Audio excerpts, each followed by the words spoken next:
How to archive items in Discord? While Discord does not have a single archive button, for most items you can achieve an archive state for channels, threads, and DMs using this following method.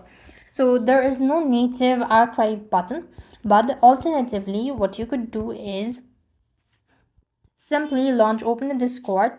You could go ahead and create an archive category. So the server names and select a create category, and you could go ahead and do it. So what you have to do is here, just go ahead and open the chat or the server.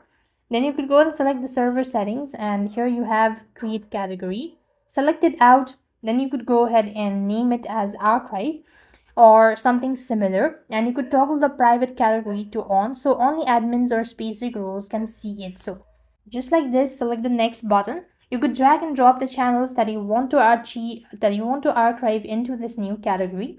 If you want others to see the history but not post, you could just go to the edit channel and select the permissions and disable send message for everyone as well.